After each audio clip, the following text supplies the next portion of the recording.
Hold on, I guess I didn't prepare. Uh, Was this supposed to be the start? Leave yeah, that yeah, in. yeah. Leave Oh. that in. Yeah, no. So Leave work behind and pull up a chair, my friend, because it's finally time for Games and Traits! welcome back, everyone. If you had a chance to watch our games we're excited about for Gen Con, thank you. If you haven't watched it yet, you absolutely should. And you should add to our degeneracy by telling you about more games that you're excited about. Degeneracy. Not just generacy. Degeneracy. You should generously, Contribute to Contribute to our degenerate. yeah, thank degeneracy. you. Yeah, or something. I don't know. Generously contribute to our degeneracy. There you go. But since Gen Con is such a big event, it's got so much going on. I know the first time I went, I was just so overwhelmed by the spectacle of all of it. So as now, like, I think I'm entering year 17, like it's gonna be my 17th Gen Con. There's a lot of things that we've all built up throughout the years as like really good tips and tricks, or if this is gonna be your first convention or you're early on, or just you think you might wanna go next year. What are some things that we would really recommend for you to really get the most out of your Gen Con experience? So yeah, what we're gonna do is we're just gonna do another little roundtable, kind of how we did with our games, and just talk about like what's been really impactful for us throughout the years, and really just help you enjoy your con quite a bit.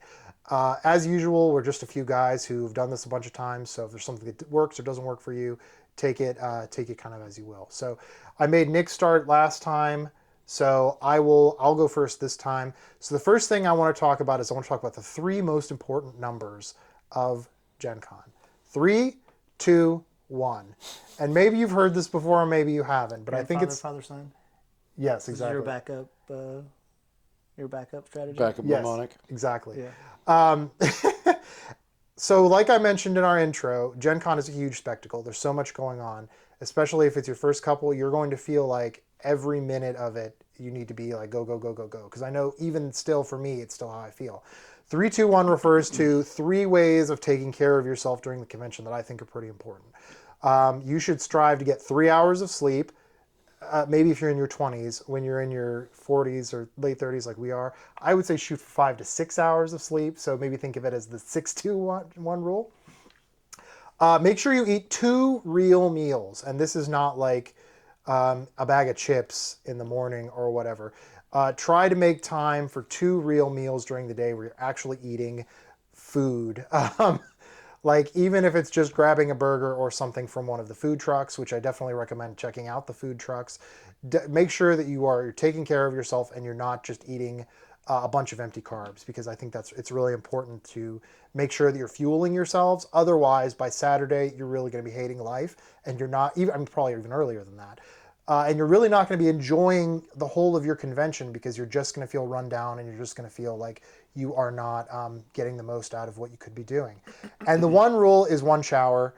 I don't want to belabor this because I think it's a negative stereotype about gamers, but as somebody who's attended the con for many years and knows what's going on, definitely do it, not only for this from the standpoint of like making the vendor hall a nice place, but I also feel like refreshing yourself every day is very, very important, not just from a sleep standpoint, but from a like hygiene and taking care of yourself standpoint. You can enjoy the games more if you wash Yeah. your ass. Yeah.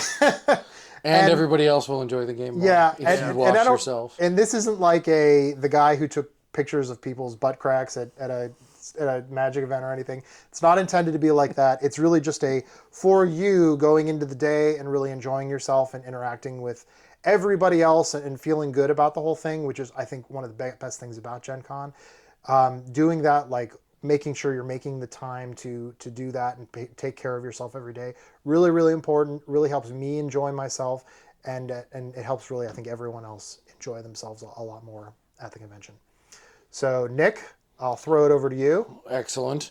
I will go with kind of a play on your 1 meal a day. Bring reusable water bottle. I was gonna say we bring them to regular game days Best as friend. well. Are you a very important gamer? Yes, He but is. that's different. That's for different It's purposes. different thing. A reusable water bottle will save your life because the plastic water bottles are incredibly expensive at in and around the $3 or $4, convention. folks. Yeah. $3 or $4. There are water bottle filling stations as well as just regular water fountains. And it will absolutely be incredibly warm both inside and outside of the convention. So water is amazing. Plus, if all else fails, you can just get out of the way and drink water at the side while you look at a map. Gives you a reason to not be in the crowd of people. So huge fan of having a reusable water bottle. I have like 6 or 7 that I will rotate between depending on what I'm feeling the day I leave for Gen Con. Yeah. And just really like as building off of that, just staying hydrated. Yes, like I say this please. as somebody who drinks too much soda in my life. Like I'm kind of a caffeine hound, but I also try to make sure day to day that I am drinking enough water. And for me at least, I can always tell the days where I'm drinking enough water versus not. I mean, it's a pretty stark difference. And a place where you're going to be on the go and kind of like engaging all the time, it's going to make a difference if you keeping hydrated. So, and bringing this guy and keep filling it up and drinking it is going to be way better than spending between $3 and $5 for bottles of water or soda or whatever it is you're. But I mean, if you really got to spend $5 in the morning on coffee to function, I mean, God bless. But Go for it. Careful because the lines are rough. Speaking of hydration, I think people underestimate it. Like you always hear, drink more water or whatever, but usually when we think about why you would drink more water is to avoid being dehydrated. But that's not really the issue. Like that's obviously a thing, but you're probably not going to get that bad. The thing is, like, there are various levels of being hydrated, and if you are well hydrated, you're gonna everything. I think everything we're going to talk about is how to enjoy this better. Yeah. And if you are drinking enough water, you're gonna feel better the whole Yes. time. You're gonna enjoy the games more. You're gonna enjoy the people more. You're gonna have a better time. So just drink water more than you think. Yeah, because I mean, I think one of the things that's really easy to do, and again, this is somebody who has done this a lot of times and gone to a lot of conventions. It's really easy to think about because some of these things sound really easy and basic and like, what the hell are you guys even talking about? But it's different when you're at home and you're in your routine and you're taking care of yourself and you're doing all that kind of stuff. Yeah. When you are overwhelmed with trying to get to everything, see everything, and interact with everyone, it's really easy to forget these things, which is why we call them out specifically and say, Yeah. if you really want to enjoy yourself, Just plan make for it sure. so that Plan. it's part of it. You don't have to remember so much. Yep. Yeah. I am going to go on a similar topic. We're going to talk about sleep. 3 hours of sleep, absolutely not. Even if you're in your 20s, like that's the kind of thing that you can do, sure. But again, we're talking about enjoying it the most. And it's not so much about like continuous hours of playing as it is about enjoying the weekend. It's 4 days. And one thing that I see people do that I think is a huge mistake and is visibly so if you're looking at it objectively, in my opinion, is people don't want to go to sleep. I don't want to go to sleep. There's something to do and you want to do it. Yeah. But things are winding down. You should take that as an opportunity to go get your sleep and come back because you're there for the same number of hours, whether you sleep now or you sleep later. Yeah. You should sleep when it's appropriate. So if you can go get your 5 or 6 hours in and then come back, maybe it's 7 a.m. and you're kicking off games, you're refreshed, and you're going to enjoy it a lot more than if you'd stayed up until 7 a.m. Those games aren't as fun. Yeah. The way to think about this too is like the quality of the time you're spending. Yeah. Like, is it better to have 20 hours of a convention or to have 12 really good hours? Like 20 hours where you're a zombie or 12 really, really good hours. Like for me, it's a no-brainer. Like I would like to have a little less time, but really enjoy that time instead of really be dragging. Several years ago, we had a friend who decided he was going to not sleep at all. And he stayed up for about 3 straight days. But then I think it was Saturday, like midway through Saturday, he completely crashed, missed half of Saturday, all of Saturday night. And so like he pushed himself so hard the first few days, he cost himself a lot of time. Like good time, like afternoon and evening time at Gen Con and I don't even think I think he admitted like later that even all the time he was awake was just so like draining and so like sucking. Yeah. Like he didn't enjoy it as much as subsequent years where he got enough sleep. So I think definitely keep that in mind, that the quality of your time is very important, and you're just going to enjoy yourself so much more if you're doing all those little, like getting enough sleep and taking care of If it's a yourself. 1 day thing and you want to push, Yeah, sure. God Gen bless. Con's 4 Right. days though. You can't push 4 days and Yeah. enjoy it. It's not you're shooting yourself in the foot. For sure. And if you're young and you don't need to sleep, God bless. I remember when I was in my 20s and I could function. We used to close You down can bars. function. Yeah, well, I mean, we used to close down the bars at 3 o'clock and then wake up at 7 and do our stuff, and it was mostly fine. It was fine. But now in my 30s and 40s, it's like, no, I can do that one night. maybe of the 4 were one there. night, Yeah. maybe one I night. will do that one night that I'm gonna go see. Yeah, some- but you're not enjoying work the next day. Yeah, you're certainly not. It's way worse than it or needs you're to fine. be. no. Yeah. But All right, my next thing is this is, well, I'll get back to that one. So it's going to be explore, do different things. It's really easy when you're looking at the event list to think, oh, I play Dungeons and Dragons. I want to play a lot of Dungeons and Dragons, and that's fine if that's what you want to do because you just really really love it. But one of the greatest things about Gen Con and conventions like it is the density of games, of different games that you can see. Maybe there's an RPG you've always wanted to check out, like the new Critical Role one, Daggerheart. And maybe there's no one in your area that plays Daggerheart. And when you go to Gen Con, you're going to be around people that play it, and you're going to have an opportunity to play it with people who play it a lot. Same thing with, like, maybe you want to try Pathfinder, Starfinder, Exalted, one of the, who makes those mage and vampire and... The LARP stuff? No, the regular ones. White Wolf. Maybe you've never tried a White Wolf game and you really want to try one. I have found so many things that I really ended up enjoying that I would have never seen had I not just wandered into an event or wandered into a booth. Like board games at all. Yeah, board games at all. Because that wasn't while we were when you were originally Oh going, yeah, it was that miniatures is games. true. We played a lot of miniatures games. Yeah. Events that sound different, like there was I was gonna say non-game stuff too. yeah, non-game stuff. Yeah, explore, like Indianapolis has a lot of cool stuff, bars, food, breweries like that you can check out, and just the things you think are kind of like outside your comfort zone. I promise you will meet That's people the time that to do it. yeah, that's exactly the time to do it. You'll meet people you wouldn't have met. You'll get to do things you wouldn't necessarily have done that may or may not be available to you when you are at home. And it lets you bring things back into your gaming community too, that maybe there are others that just never ever occurred to do it. So I'll give you an example. I had always kind of liked the Lovecraft, the Cthulhu mythos, but I had never really had a chance to play Call of Cthulhu because nobody played it. I played Pathfinder, I played D&D. So I'm like, this year I'm going to play some Call of Cthulhu games. And I did, and there is a particular organization, shout out to Novo Ordo Sanctum, who runs a game called You Too Can Cthulhu, which is a rules light version of Call of Cthulhu that is a really amazing event. So check them out, 100%. But I played in one of their games, and I couldn't believe how much I loved it. It was like no other game I'd played because it's intended to not be a long-term campaign like a Dungeons & Dragons or a Pathfinder.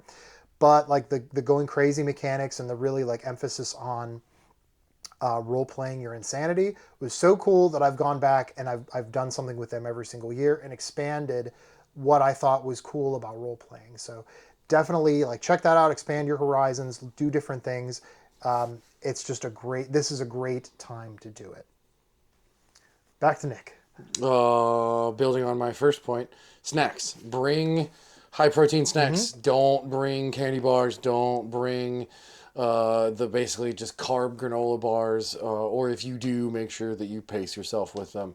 And then make sure that you don't just chug soda because you will crash hard. Yeah, you will. You absolutely will. But snacks are super useful because waiting in lines for demos, being in longer events, you will sometimes miss lunch or only be able to go get food during the lunch or dinner rush.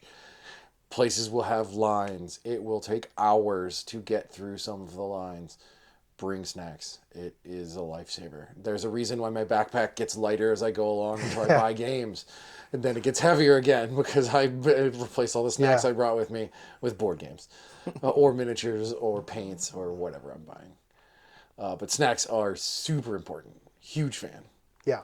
Because there's a lot of days where like I'll eat breakfast, like I'll eat a real breakfast, and then for lunch I'll have a protein bar of some kind that I've just got in my backpack, so I don't need to go to like stand in line and eat convention food, which is overpriced and awful. Because sometimes you can't get to a restaurant far enough away that Yeah. has a short line. Yeah, so Every place close has like a 2-hour line. Right. You're taking away from your time, but you still want to make sure that you're fueling yourself. So a lot of times having like a real, like something like a protein bar, nuts, or anything that like gives you the good energy to keep you going can really be a lifesaver midway through the day. That way, like after everything's winding down, the vendor hall is closed, then you can go and have a real meal again and kind of sit with something that's pretty good and stay fueled the whole day.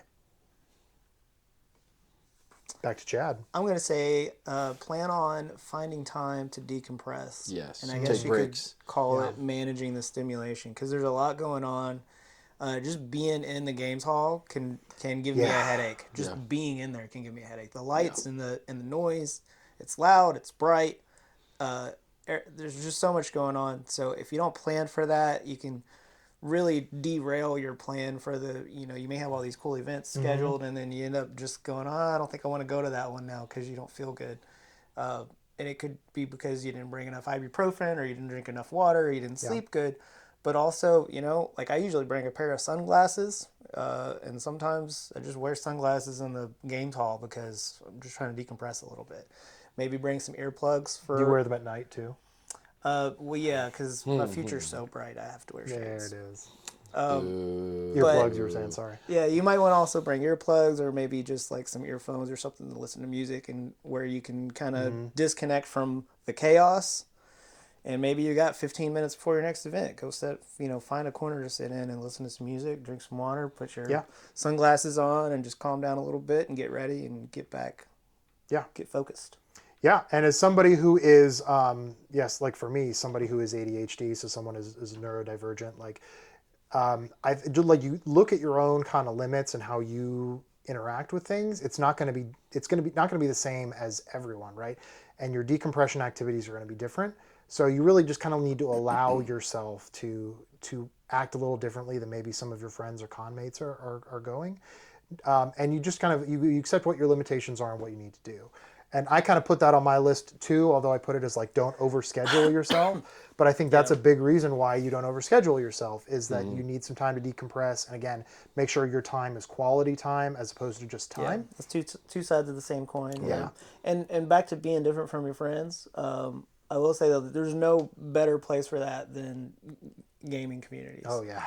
Everybody's ADHD. Everybody's on some kind of spectrum. Like everybody is, and we're all different.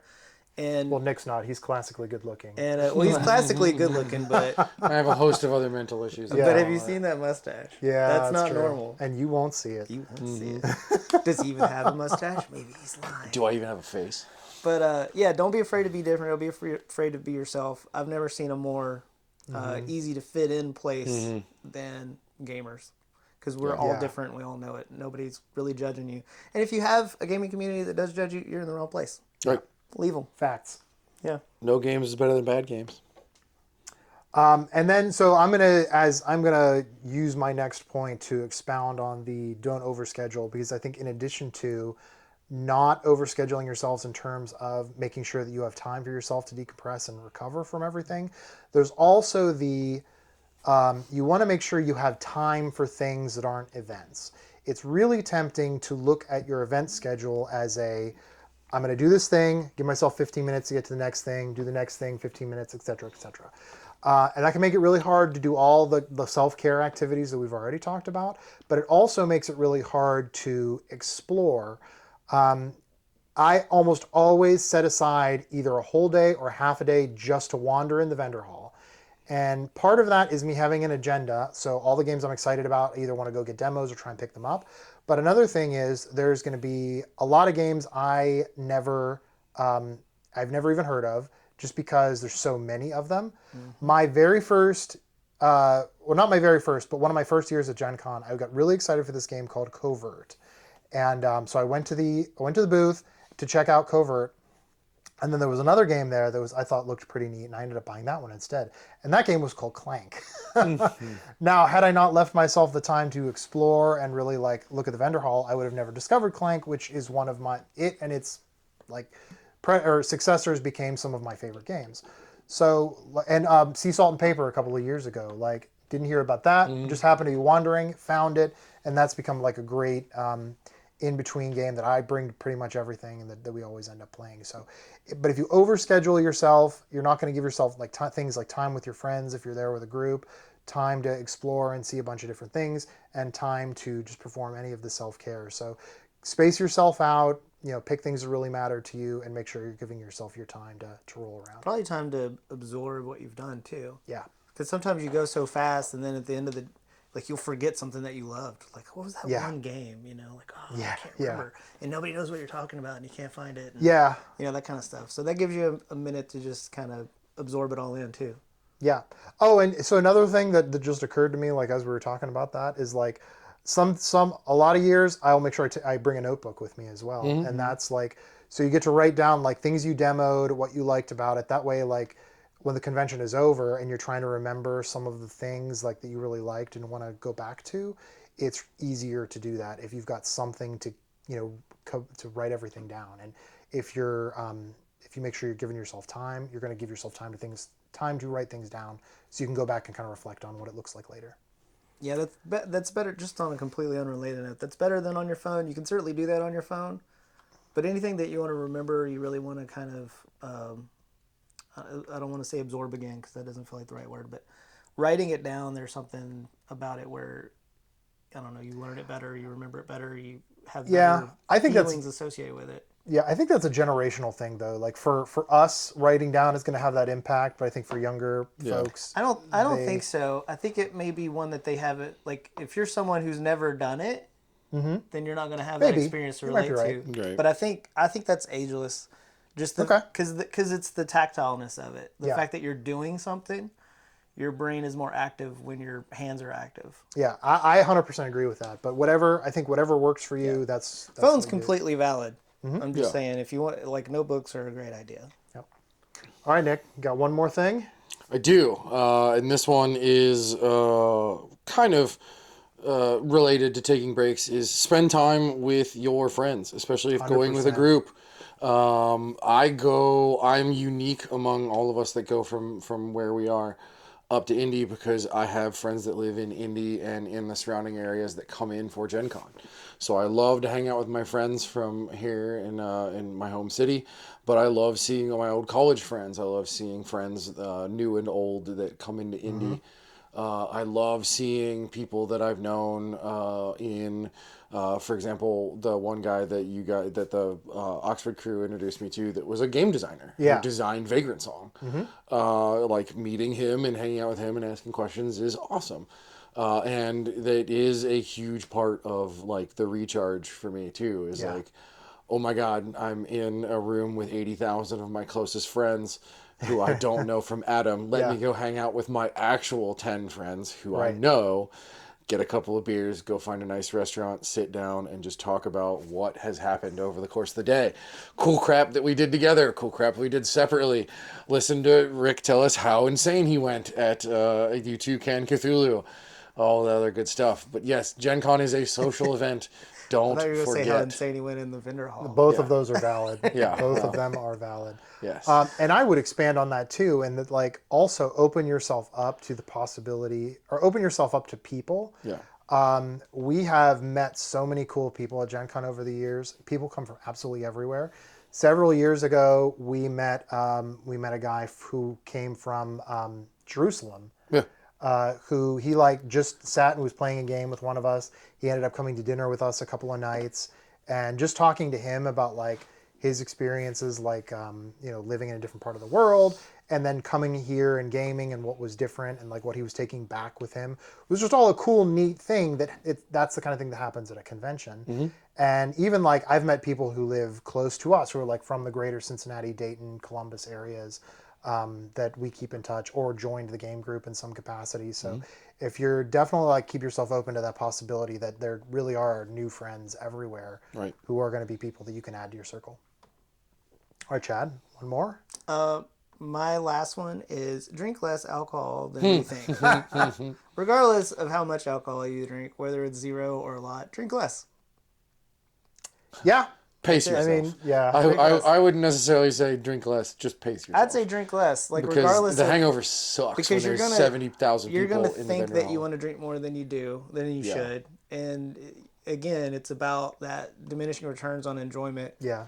You know, Yeah. you're having fun. Maybe you've drank a little bit and you're having a great time. And you go, I want to do this more. That's not more. It's not more fun. Quality time. It's not more enjoyment. Quality time. It's less enjoyment. It's less fun. Right. Drink less. Drink more water. Yep. Drink more water. Drink less alcohol.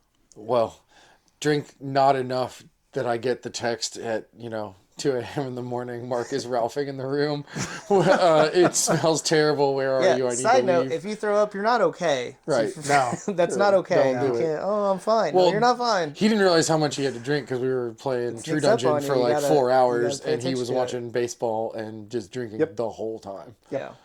All right. I have one final one, and then I have a bonus. So my final one is budget. Absolutely budget. Yes. This is more for him than for you guys. This is for everybody because Some of us are responsible adults. well, hey, I Some of us budget. don't have the money to spend. I budget. Like I have a budget. I go in with a budget, and mostly, I just let Rick buy all the games. yeah, most of the time I hit the budget, right? Like, be realistic about what this costs, right? Like, Gen Con is not an inexpensive activity. No, it is very It expensive. is. I mean, it is an opportunity for you to spend a lot of money between food, alcohol, games, events, etc. Go into it with and that's how I go into it. I usually go into it with a number in my head. Like, this is how much I want to spend on food and drink, including my alcohol, and this is how much I want to spend on games. And then I try and stay within that range, right? And it helps you prioritize because, if you don't have a budget, a lot of people will go and they'll buy every game, right? They're like, Not oh, have look, room to put it in the car on the way. right, I see this, I'm going to buy it. But if you're that thinking helps with your... when yeah, I drive and Rick has to fit everything into his assigned quarter of the car. Transportation, yeah, well, I'll also budget the space in your car. I'll put my roof box on just in case you. Yeah, guys- there you go. The turtle shell on top. But if you go into it with a budget, it's going to make you think, what are the games I really, really want to buy? And that really helps you, again, budget the space in your car and budget the space in your collection. Because if you're just I'm going to buy everything, you come home with a dozen things, and a lot of them you're not going to look at. I say this from experience. But if you You can instead only play so many in a year, even. right, it's you can only play so many. But if you say I'm going to spend X amount of money, and that means I'm going to come away with 4 things, it's going to be the 4 things you really prioritized and wanted, and you are going to spend more quality time with those games, and you're not going to end up just dumping them a couple of months later because they're things that you and your gaming group never ever get to. So, Yeah, you'll make better choices. Then. yeah, you'll make much better choices if you force yourself to accept a budget, and you're just going to, again, spend more quality time with that game instead of just having more things. And those of you with bigger families, maybe smaller spaces, don't have the wall of game fame shame behind you. Game fame shame. Yeah, game fame shame. I'm trademarking. It's a derivative work. You can't copyright protect it. Yeah. Damn. Legally protected, but you can't. Right. Correct. But it's just going to help you. It's just going to help you budget all the space and everything, and make sure that what you are bringing home and bringing into your collection are the things that you really, really wanted to bring into that collection. So, and same thing with it's really hard. It's really easy to lose track of the food and booze. Just again, keep that in mind in your budget, and helps you make better decisions about what you want to do and what you really, really want to do. That is true. I didn't really think about budget from that perspective. It doesn't even have to be about the money. Even if you got plenty of money and you buy whatever you want, if you set a budget, that will kind of make you prioritize, and that way you're not just buying a bunch of stuff. Or have rich degenerate friends who just buy all the games you want to buy. Yeah, the board game mooch. The board game. That's absolutely me. I feel like that should be a T-shirt. Yeah. If we ever have merch on this show, it's going to be game one of them mooch. will be a board game mooch, and there's going to be a big ass mustache on it. Well, it's Yeah. gonna be the when you don't show up for the high school yearbook picture, Yeah. I love or that. the I think they had it on MySpace too. Maybe, or I don't know. All right, one bonus because it doesn't have to do with this year's convention, and that is if you're not going this year, but you think you might want to go in subsequent years. Plan ahead. This is less a suggestion and more a reality, because the reality of Gen Con is hotels sell out within an hour or less of the convention going up. So if you decide you want to go, even though the convention happens in August, it's a January decision. Yep. events typically go live in May. Many events are sold out again within an hour or two, or even minutes if it's the really popular events. Yeah. So you want to get all that moving, get your badge in January, so that you can then get access to the hotels and get access to the events themselves. So definitely need to plan ahead. If you decide, I think I might go to Gen Con in June. I mean, maybe you can go for a day and go check things out if there are still badges available, but you're going to be really limited in terms of what you can do in events and a place to stay. Airbnbs are super spotty in Indianapolis. All is not lost, though. I have done it kind of last minute. Yeah. And if you stay a little bit further out, you can get an Uber to the convention center, or you can walk if you don't mind walking a couple miles something. And there's always stuff to do in the vendor hall. Yeah. And you can usually find something to do, and if nothing else, just be immersed in the environment for a little bit. But you're probably not going to have a good time for all 4 days if you wait that long. Right. I think a day or two, that really works. If you're going for a day, hit the vendor hall, maybe do a couple events. That's awesome. So if you're late, it's not not all is lost, but you're not going to have as good a time as you would have. It's just much. I think you're gonna have a better experience. Way better if you're planning plan. ahead. You just kind of hit those milestones of the badge, the hotel room, and the events. It'll just give you a lot of options. Whereas if you wait until June, July. If there are still tickets tickets available, it's just going to severely limit your options, what you can do. Yeah, you may just be going and walking around. Maybe you just want to dip your toe in and see, and maybe the next year you really want to go. So I mean, I have gone multiple years and had no events and just spent the entire time wandering around and just dropping into stuff. So. Yeah. A one-day pass as your first Gen Con it can be a great thing because it just gives you an idea of the scale of the event and helps you determine what you might want to do. Yeah, a couple of my buddies have done that and met up with us. So I don't know if we mentioned, but like the non-game events, there are stuff like I did a 5K one time, and classes and talking about different cultures and different people from all over the country or wherever, getting exposed to different things that you wouldn't have otherwise. Take some of those. Yeah, hobby classes are a lot of hobby fun. classes are amazing. Yeah, hobby classes are great. If you're an anime person, like they've got all kinds of anime events that you can go to. Don't they usually do like a cosplay contest too? Oh, the cosplay contest. Yeah, the cosplay parade on Saturday is a great event. Okay, that occurs to me. So let's do two things right now, and we'll do it totally off the cuff.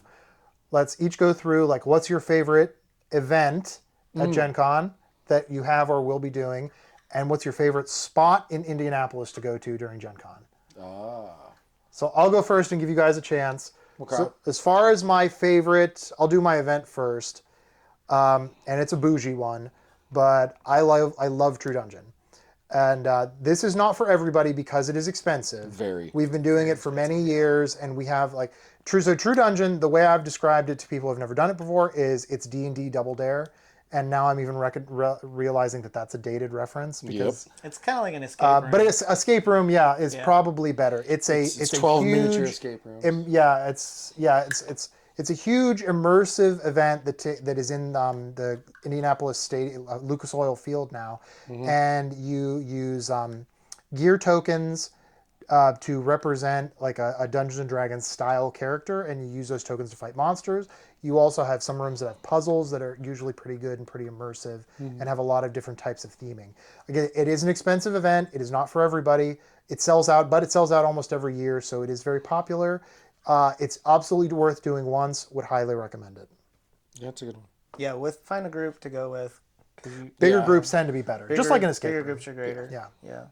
Chad? My favorite event, that's pretty tough. I usually like doing like one tournament of some kind, whether it's Magic or, War Machine was great. Alter TCG I'm going to play this year. That's a great game. So I'd say like one tournament is great because it kind of gives you like you like an apex of seriousness, and then you're doing demos, you're doing casual stuff, you're doing stuff with friends, but it gives you a little bit change of pace just to get a little bit more I don't know, competitive spirit out, I guess. Yeah. Aside from the miniatures tournaments, which there are many different types of miniatures tournaments. So I've played in the Dungeon Crawl Classic tournament, which is really neat. It's based on different versions of D&D. I have played a Pandemic tournament, which was a lot of fun. I have played in another one that I'm forgetting at the moment, but also friend of the channel, Lou, who, if you haven't checked out his channel, The Cave People, that's absolutely a good follow. He's playing in a Terraforming Mars tournament this and then all kinds of Magic tournaments and events too. So it's a cool experience. Different kinds of rule sets for your tournaments. It's good. experience. Yeah. Well, my event is dead and gone. It was called Iron GM. It was awesome. It was an all-day event where basically, I mourn just Iron like GM. it kind of says on the tin, like Iron Chef, DMs would volunteer. You get assigned a random table and can choose your RPG of choice, and then you were given 3 elements, again similar to Iron Chef. Yeah. You had to work into your campaign. You have 1 hour from learning of what your elements are to have your players create their characters. You create your adventure, and then you just play for an entire day. With a break for lunch. Fantastic. It was awesome. You run the gamut from GMs that are amazing to GMs that are less amazing.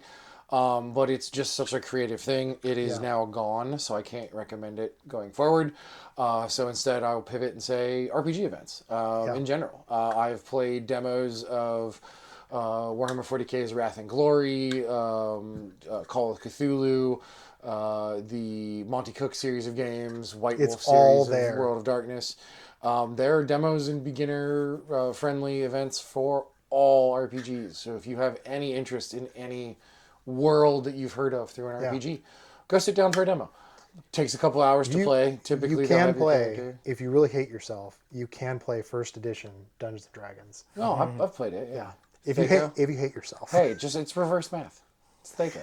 Oh man, did I hate that system? It's terrible. It is terrible. It is objectively a bad It system. makes sense However, as like as a starting point. Like I see how they got there. But when third edition came out, yeah. Oh yeah. As far as locations in Indianapolis, I will do the bougie one again because I love it. St. Elmo's Steakhouse is like legit actually one of consistently rated one of the best steakhouses in the U.S. One of the best steakhouses in the country. It's not cheap, and you have to make your reservations early. Usually, I make mine right around the time that I'm booking my hotel. But the shrimp cocktail is one of the things that they're known for. It will clean out your sinuses, which I don't know because I'm not a huge shrimp cocktail fan.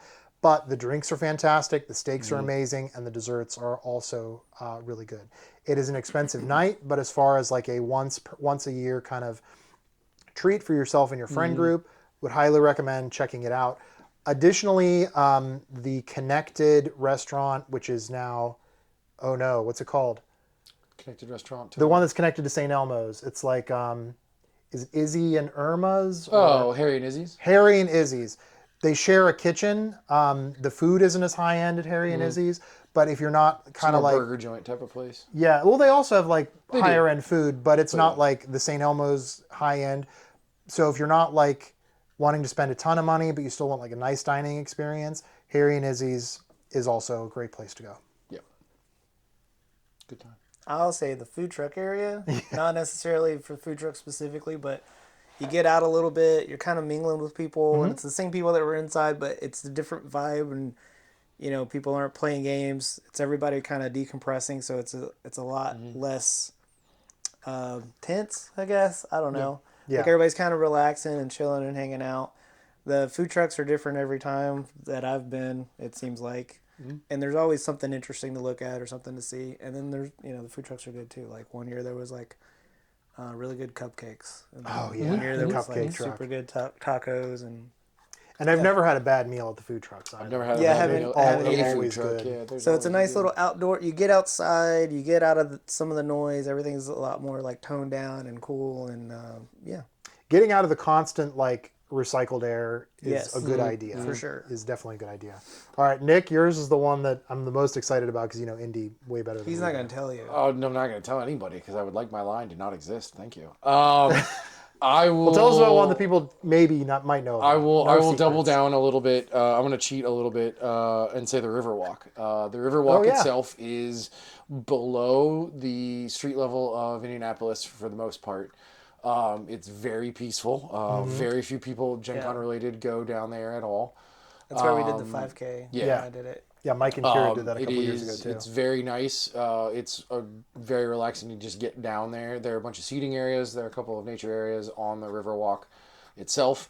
And if you go far enough on the Riverwalk, there is a small subset of downtown Indianapolis that has a bunch of bars and restaurants that you can get to that no one at Gen Con knows about, at least that I've found. But it is like they're all watching it's this very similar to like a hip, younger area of downtown Indy. It has a lot of new apartments, and so bars and restaurants are in the bottom of all of them. It's very nice. It's typically pretty low key, so big fan. Very cool. So if you have any tips and tricks for Gen Con, favorite events, favorite areas of Indianapolis that you make sure you're hit when you're there, hit us up in the comments. Tell us all about them, anywhere that we should know about. Maybe don't give us all the secrets for that. DM those. DM those. Yeah, DM the real secrets. Yeah. And we'll make sure that they don't go too viral. We'll probably have a little bit of coverage from the convention, just showing you the vendor hall and everything. So stay tuned after the con for all of that. And we've got some videos in the pipeline for games for pre-Gen Con. We'll have some post-Gen Con. Stay tuned for all of that. But until then, if you're going, have a great time. If you're not, Also have a great time. Also have a great time doing something else. Maybe hit up the online events that Gen Con has. And overall, enjoy gaming. We'll see you all soon.